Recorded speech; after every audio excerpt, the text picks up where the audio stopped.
What's good, YouTube? Dom Staven Sports Cards here, back with another video. Hope you're all doing well. Today is a very special moment in my collecting career as I have my first ever grading submission here for my collection. Yes, I paid to get my cards graded. Now, I've always been someone that thinks grading cards is a losing effort for the vast majority of cards. However, I buy a lot of cards graded. These cards, if I was looking to buy them not in person, I would have probably looked for a graded copy. So I think these cards were worth grading, especially at the awesome $15 per card rate that SGC had, where I got to save them one trip in the mail, hand them to them in person. The customer service was phenomenal at the National. They were a well-oiled machine, churning cards out both for people at the show and these take-home deals as well. And I'm just really excited to see these cards in tuxes. I have the envelope in hand.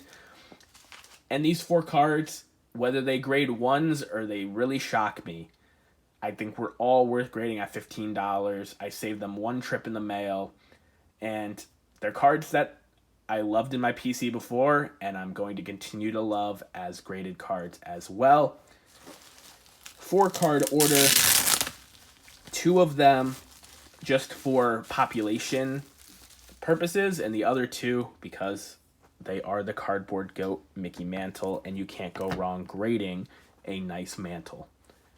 The first card is blank back, so it is the 72 Venezuelan League sticker of Rod Carew that you may have seen in a past video. I bought it from my good friend Michael, who has a ton of Venezuelan cards in his collection and inventory. I had never seen one before. Brian B. Ross 6 told me that only one had been sold since 2021, and there's only been one sale this year of a raw copy for $3.95 crossed out best offer. Let's see, I'm expecting a 1 with it being Venezuelan, and we got a number grade, people. That's all that matters. Getting a 1 here is completely fine. This thing is paper thin. I was so nervous taking it out of the top loader and putting it into the necessary card saver to get it graded. It is super thin, and I think that this image is fantastic of him in the Tigres uniform, sipping on that water cup. And, you know, just Hall of Famer Rod Carew. Great card, great design. Happy to have it slabbed up. This next one is a 1968 Topps Mickey Mantle. I bought this years ago, and it just looked beautiful. I measured it up. I do not think it is trimmed. I'm expecting both these mantles to be in the 3 range. I think that's probably fair on both. This one is definitely the nicer of the 2. And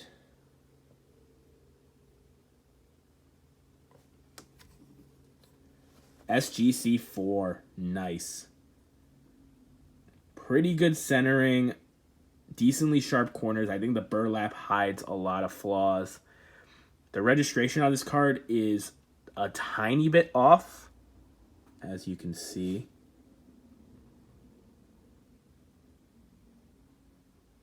There's eyes.